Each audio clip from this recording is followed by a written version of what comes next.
গোকর্ণ সবাই জানা মোটামুটি, গোকর্ণ উপাখ্যান জানা আছে তো মোটামুটি, হ্যাঁ? আচ্ছা, সবই সবই অল্প করে করছি, সবই সংক্ষেপে করছি অল্প। দক্ষিণ ভারতে নামদেব নামে এক ব্রাহ্মণ ছিলেন। দক্ষিণ ভারতে নামদেব নামে এক ব্রাহ্মণ ছিলেন। তিনি, তার ঐশ্বর্য ছিল, ভালো অর্থশালী ছিলেন, ছিল না তার সন্তান। এই যে সন্তানের জন্য তিনি মনে অত্যন্ত দুঃখ পেতেন, কিন্তু তার স্ত্রী সন্তানের প্রয়োজন ছিল না। স্ত্রী ছিল বিলাস ব্যসনের, মানে স্ত্রী, তার সন্তান নেই বলে তার কোনো সমস্যা নেই, দুঃখ ছিল না, কোনো দুঃখ ছিল না। তো সেই নামদেব এতটাই মর্মাহত হয়ে পড়লেন, তিনি বাড়িঘর ছেড়ে বনের উদ্দেশ্যে রওনা দিচ্ছিলেন। তা বহুদূর পথ যেতে যেতে যেতে যেতে পিপাসা পায়, জল পিপাসা। তখন এক সরোবরে যান। তা সেই সরোবরে যখন যান, সরোবরে গেলে সেখানে তিনি জল পান করে এবং সেখান থেকে স্নান করে উঠে আসছেন। এমন সময় এক সাধু সেই রাস্তা দিয়ে যাচ্ছেন। তা সাধু যখন রাস্তা দিয়ে যাচ্ছেন, তখন ওই নামদেব কি হলো, ওই সাধুর চরণে গিয়ে পড়লেন যে আপনি আমাকে একটা উপায় বলুন। বলে, কেন, কি উপায়? আপনি কোথায় যাচ্ছেন? বলে, আমি বনে যাচ্ছি। তা ঠিক আছে, বনে যান, বনে গিয়ে আপনি তপস্যা করুন আপনার। বলে, না, আমি তপস্যা করার জন্যে আমি আসিনি, আমার সন্তান চাই। তা বলছেন সন্তান, তার মুখটুক দেখে বলছেন যে আপনার সন্তান তো হবেই না, আগামী 7 জন্মেও আপনার সন্তান হবে না। এটা পূর্ব জন্মের প্রারব্ধ। আমরা আজকে এই যে আমি গরিব, আমি ধনী, আমার একটা হাত নেই, আমার একটা চোখ নেই, সবই পূর্ব জন্মের প্রারব্ধ। এই জন্যে সাবধান হতে হবে এই জন্মে। কারণ পূর্ব জন্মে আমি যে কর্ম করেছি তার ফল এই জন্মে পাচ্ছি, এই জন্মের ফল আমাকে আগামীতে ভোগ করতেই হবে। এই জন্যে সাবধান হয়ে চলতে হবে। মানব জীবন হচ্ছে 84 লক্ষ জন্মের মধ্যে মানব জন্ম হচ্ছে সব থেকে দুর্লভ, যেটা দেবতাদেরও দুর্লভ। আর এই ভাগবত কথা দুর্লভ কেমন জানেন? সুখদেব গোস্বামীর পরীক্ষিতকে যখন ভাগবত কথা শ্রবণ করাচ্ছিলেন, তখন দেবতারা এসেছিল। দেবতারা এসে কি বলে? দেবতারা এসে বলছে, আমরা ওই পরীক্ষিত মহারাজকে অমৃত দিচ্ছি, উনি অমৃত পেয়ে ওনার 7 দিনের যে ওনার 7 দিন আয়ু, এই 7 দিনের আয়ু উনি অমর হয়ে যাবেন, বিনিময়ে আমাদের ভাগবত কথা শ্রবণ করান।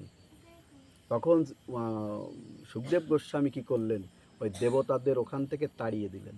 বলে, তোমরা অযোগ্য, ভাগবতের কোনো বিনিময় হয় না, তোমরা ভাগবত শ্রবণের অযোগ্য। মানব জনম যেমন দুর্লভ, দেবতাদেরও এই ভাগবত কথা শ্রবণ কীর্তন করাও দেবতাদেরও দুর্লভ। তার জন্য আমরা দেবতাদের পূজা অধিক করি। দেবতাদের পূজার শেষ গন্তব্য কিন্তু দেবলোক। আর দেবলোকে আমরা কতদিন থাকতে পারবো? যতদিন আমার পুণ্য থাকবে। অর্থাৎ ব্যাংকে যতদিন টাকা থাকে ততদিন আমার ব্যাংকে আমার কদর থাকে। অর্থাৎ আমার পুণ্য যতদিন থাকবে আমাকে স্বর্গে ততদিন রাখবে। তারপর আবার এই জন্ম মৃত্যুর এই চক্রে আবার আমাকে আসতে হবে, বারবার আসতে হবে। তাই স্বর্গ বলে কোনো লাভ নেই। স্বর্গে যাওয়ার প্রার্থনা কারো করে কোনো লাভ নেই।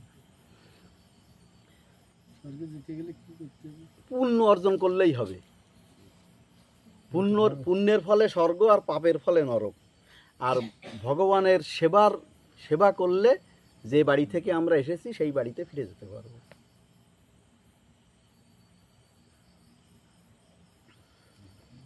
তো এইভাবে এই যে 7 পুরুষ, তার আগামী 7 জন্মও তার সন্তান হবে না, তখন ওই আত্মদেব কি করলেন? উনি সিদ্ধান্ত নিলেন যে বলতে পারে যে আমার 7 জন্মে আমার সন্তান হবে না, অতএব উনি সন্তান দিতেও পারেন, সে ক্ষমতা ওনার আছে। তাই তার চরণটা শক্ত করে ধরল। এই জন্যে আমরা যখন ধরবো শ্রী গুরুচরণের পাদপদ্ম যখন ধরবো তখন শক্ত করে ধরবো। আমরা যে পথে চলবো সেটা শক্ত করে ধরবো। আমরা যাকে আরাধনা করব তাকে শক্ত করে আরাধনা করব। এদিক ওদিক হলে চলবে না, শক্ত করে ধরতে হবে। এখানে আরেকটু কথা বলি, আমরা কিন্তু আমাদের জীবনটা কিন্তু ওই পাগলা কুকুরের মতো বা ছোট্ট বাচ্চাদের মতো। একটা বাচ্চাকে যদি বলা হয় তুই দৌড়ে ছুটছিস কেন, ছুটে যাবি কোথায়, ও কিন্তু বলতে পারবে না সে কোথায় যাচ্ছে। যদি বলা হয় কেন যাচ্ছিস, ও বলতে পারবে না। একটা কুকুর দেখবেন শুধু ছোটে, কুকুরকে যদি বলা হয় কোথায় যাচ্ছিস বলতে পারবে না, কিন্তু এমনভাবে যাবে মনে হয় যেন বড় সড়ো কোনো কাজে যাচ্ছে, আদৌ কিছু না, কিছু দূর গিয়ে থেমে গেল। তা আমাদের জীবনটা আমরা এইভাবে চালাচ্ছি। আজকে এখানে যাচ্ছি, খুব ঢাকঢোল পিটিয়ে ওখানে যাচ্ছি, ওখানে 3 দিনের পুজো, ব্যাস মিটে গেল, আমার ধর্ম শেষ। আবার একদিন সন্তোষী মার কাছে যাচ্ছি, একদিন ওখানে যাচ্ছি, একদিন সেখানে যাচ্ছি। আমি যে কি, আমি কেন এসেছি, আমি কে, আমাকে কোথায় যেতে হবে, এর ধারণাই আমাদের মধ্যে নেই। করতে হবে কি, করতে হবে হচ্ছে সদ্গুরুদেবের চরণ আশ্রয় করতে হবে। এবার সদ্গুরুদেব তো সবার ভাগ্যে নাও আসতে পারে। ব্রহ্মাণ্ড ভ্রমিতে ভ্রমিতে কোনো ভাগ্যবান জীব গুরু কৃষ্ণ প্রসাদে পায় ভক্তিলতা বীজ। মালি হইয়া সেই বীজ করিয়া রোপণ, শ্রবণ কীর্তন জল তাতে করি গো সিঞ্চন।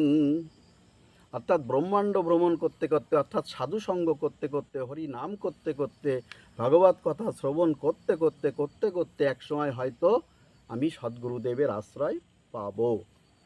আর সেই সদ্গুরুদেবের আশ্রয় যখন পাব তখন আমি ভক্তিলতার বীজটা পাবো। আমরা কথায় কথায় বলি ভক্তি থাকলেই হলো, অত কিছু করার দরকার হয় না। ভক্তি হচ্ছে সব থেকে উচ্চ মার্গে, ভক্তি অত সহজ না। মন থাকলেই হলো, ভক্তি থাকলেই হলো, এটা মানে কথার কথা সবাই আমরা বলি। অর্থাৎ এই ব্রহ্মাণ্ড ভ্রমণ করতে করতে, সাধুসঙ্গ করতে করতে, হরি কথা বলতে বলতে বলতে তারপর সদ্গুরুদেব পাওয়া যাবে। আর সদ্গুরুদেব যখন পাওয়া যাবে, সদ্গুরুদেব তার ভিতরে যে কান দিয়ে যে মন্ত্র ঢোকাবেন, ওই মন্ত্রের মাধ্যমে ভক্তির বীজটা পাবো। ভক্তি পাবো না, কিন্তু বীজ বীজ ওই বীজটাকে বপন করতে হবে। কোথায় বপন করতে হবে? হৃদয়ে। আর হৃদয় বপন করতে গেলে কি করতে হবে? হৃদয়টাকে পরিষ্কার করতে হবে। হৃদয়টা পরিষ্কার কিভাবে করতে হবে? হরি নামের মাধ্যমে। কলিযুগের পাবন অবতার শ্রী গৌর হরি আমাদের যে মন্ত্র দিয়েছেন, এই মহামন্ত্র দিয়েছেন, এই মন্ত্র অনর্গল করতে করতে আমার অন্তর্শুদ্ধি হবে। এই অন্তর্শুদ্ধি যখন হবে, এই যে হরি নাম কীর্তন, ওই যে বললাম কীর্তন শ্রবণ, কীর্তনের মাধ্যমে জল সিঞ্চন করতে হবে। অর্থাৎ আমি বপন করলাম এখানে, এই জায়গাটা শুষ্ক রাখলে তো চলবে না। অর্থাৎ এই বৃক্ষটা, এই বৃন্দাদেবীকে এখানে যদি বসিয়ে রাখা হয়, যদি 1 মাস জল না দেওয়া হয়, মরে যাবে। তার জন্য আমাদের কি হবে? গুরুদেব যে মন্ত্র দেবেন সে মন্ত্রটা নিত্য আমাকে জপ করতে হবে। একদিনও না করলে চলবে না। একদিন খাবো না তাও ঠিক আছে, কিন্তু গুরুমন্ত্র জপ যেন বন্ধ না হয়। ওটা হচ্ছে বীজ, যে কোনোভাবে করতেই হবে। হয়তো একটু ঠিক আছে, খুব সময় কম আছে, সংক্ষেপে আছে, অল্প টাইম করলাম, যেটা আমার 108 করে করার কথা সেটা 12 করলাম, কিন্তু করতেই হবে। না করলে এই ভক্তি বৃক্ষ কী হবে? মরে যাবে। আর ভক্তি বৃক্ষ যখন মরে যাবে তখন এই জীবন ব্যর্থ হয়ে যাবে। তাই হরি নামের মাধ্যমে আমাকে প্রতিদিন জল দিয়ে দিয়ে এই বৃক্ষটাকে, এই ভক্তি, এই বীজটাকে বড় করে বৃক্ষে পরিণত করতে হবে। বৃক্ষ থেকে যে ফল হবে, সেই ফলের গলিত যে ফল, সেই গলিত ফল হচ্ছে শ্রীমদ্ ভাগবত। এই শ্রীমদ্ ভাগবত আমাকে গ্রহণ করতে হবে। এরপর কি হলো, ওই নামদেব ওনার চরণে যখন পড়লেন, চরণে পড়ার পর ওনাকে কি হলো, বললেন ঠিক আছে, ঝুলি থেকে একটা ফল বের করলেন, ফল বের করে বলছেন এই ফলটা তুমি তোমার স্ত্রীকে ভোগ লাগিয়ে, ভগবানকে ভোগ লাগিয়ে এই স্ত্রীটা, এই ফলটা তোমার স্ত্রীকে সেবা করাবে, খাওয়াবে। যথারীতি সেই ফলটা তার স্ত্রীকে দেওয়া হলো। কিন্তু নামদেব একটু ভুল করলেন, যে ওখানেই বলার দরকার ছিল যে তুমি খেয়ে নাও, উনি আর সেটা বলেননি, উনি ওনার কাজে চলে গেছেন। এইবার ওর তো চালাকি আমার সন্তান লাগবে না, সন্তান আসলে ও নানা যন্ত্রণা, ওই পেট উঁচু হবে, লোকে খারাপ ভাববে, খারাপ দেখবে, আমার কষ্ট হবে, হ্যাঁ, নানা রকম যেসব কষ্টগুলো হয় মায়েরা জানেন, এই কষ্টগুলো সে করতে চায় না। সে হচ্ছে আমাদের আধুনিক যুগের কিছু মায়েরা যেমন আছে, সে সেরকম একজন। এরপর কি হলো, তার এক বান্ধবী ছিল, ওই বান্ধবী যথারীতি সেখানে এসেছে। বান্ধবী এসলে বলছে, তোর মন খারাপ? বলে এই ব্যাপার, আমাকে ফল খেতে বলছে, ফল খেলে আমার সন্তান হবে, আমারও সন্তান লাগবে না। তখন বলছে, তুই চিন্তা করিস না, আমি আছি, আমার বাড়িতে 4টে আছে, আমার পেটে একটা আছে, এই পেটেরটা আমি তোকে দিয়ে দেবো, তা তুই কদিন একটু অভিনয় করবি, তা অভিনয় করবি আর আমি তোকে দিয়ে দেবো। আর ফলটা কি করব? ফলটা গরুকে খাইয়ে দে, গরুকে দিয়ে দে। তো যথারীতি কি হলো, ওই তার সেই বান্ধবীর থেকে যে সন্তানটা এলো, আর ওদিকে যে ওই গোমাতাকে যেটা খাওয়ানো হলো, গোমাতার থেকে একটা সন্তান হলো। তার যেহেতু গোমাতার থেকে এসেছে, তাই তার কানটা হলো গরুর মতো, তাই তার নাম রাখা হলো কি, গোকর্ণ। ভক্ত গোকর্ণ কি জয়। তো এইভাবে, আর এদিকে কি হলো, আর যে সন্তানটা হলো, এই সন্তানটার নাম ওই নামদেব রাখতে চেয়েছিলেন গোবিন্দ, শ্যাম, রাম, এরকম একটা কিছু। তা বলছে না, ওই সব নাম চলবে না। কোন সব নাম চলবে? আমাদের এখনকার যেসব নাম, লালটু, পল্টু, টল্টু। তো তার জন্য কি হলো, বলে ঠিক আছে, স্ত্রীর কথায় রাজি হলেন, তার নাম রাখলেন ওনার নামের সাথে মিলিয়ে। ওনার নাম হচ্ছে ধুন্দুলি, আর ছেলের নাম দিলেন ধুন্দুকারী, মানে ধান্দাকারী। মানে যে যেমন, তার মন তেমন, তার নাম রাখার ভাবটাও তেমন। তো এই ধান্দাকারী কি করলো, একটু বড় যখন হচ্ছে তখন তার অপকাজগুলো শুরু হলো। সে যত রকম সমাজ বিরোধী যে কাজগুলো, সেগুলো করতে শুরু করলো। আর এদিকে মা বাবার কাছ থেকে সব সম্পত্তি হাতিয়ে নিয়ে, টাকা পয়সা নিয়ে সে বিভিন্ন যেসব প্রমোদমূলক যেসব কাজ, সেসব সে করতে থাকলো। এর মধ্যে কি হলো, ওই যখন ওই দেখবেন গার্জিয়ানদের কাছে যখন টাকা পয়সা যখন শেষ হয়ে যায়, সন্তানরা মানে খারাপ সন্তানগুলো তখন কি করে, ওই সম্পত্তি বিক্রি করার জন্য বাবা মাকে চাপ দেয়। কারণ সে তো নেশাগ্রস্ত, তার তো টাকা লাগবে। তো তখন ওই বাবা মাকে চাপ দিচ্ছে, সম্পত্তি বিক্রি করো। বাবা মা তো সহজে রাজি হয় না। এবার মাকে মারা শুরু করলো। তো মারতে ওই মার যখন বারবার যখন মার খাচ্ছে, তখন ওই গোকর্ণ কি করলো, গোকর্ণ বাবাকে বলছে, বাবা তুমি এই পড়ে কেন সন্তানের হাতে মার খাচ্ছ? তোমার এখন বয়স হয়েছে, তুমি তপস্যায় কেন যাচ্ছ না? এই হচ্ছে সন্তান, বাবাকে তপস্যায় পাঠাচ্ছে। তখন বাবা ওই গোকর্ণর কথায় মতো, তখন উনি মনে অত্যন্ত দুঃখিত হয়ে পড়লেন। ওনার তো কেন দুঃখিত হলেন, যে সন্তানের জন্য আমি এত প্রচেষ্টা করলাম, সেই সন্তান আজকে আমাকে এই ব্যবহার করছে। তো জগৎ আপনাকে কিন্তু এই শিক্ষাই দেবে, সংসার আপনাকে এটাই দেবে। সংসার কখনো শান্তি দেয় না, সংসার কখনো শান্তি দেবে না। যার জন্য সব থেকে বেশি করবেন, সে আপনাকে তব থেকে বেশি আঘাত দেবে। তা তার জন্য কি আমি কর্তব্য করব না? সংসারের কর্তব্য করব, পদ্ম পাতায় জলে পদ্ম পাতা থাকার মতো সংসার করব। আমার মনটা থাকবে রাধা রানীর চরণে। প্রেম সে বলুন, মনটা থাকবে রাধা রানীর চরণে। আর দেহটা, কর্মটা সংসারের জন্য করব, কর্তব্য করব। অত ভালোবাসার দরকার নেই, একদম উজাড় করে দেওয়ার দরকার নেই। কারণ যাকে বেশি দেবেন, সে আঘাত দেবে বেশি। এবার গোবিন্দর দিকে আপনি যতটা অগ্রসর হবেন, সংসার মায়া আপনাকে ততটা কমিয়ে দেবে। এরপর ওই নামদেব তখন ওই ছোট পুত্রের কথা মতো তিনি তপস্যায় চলে গেলেন।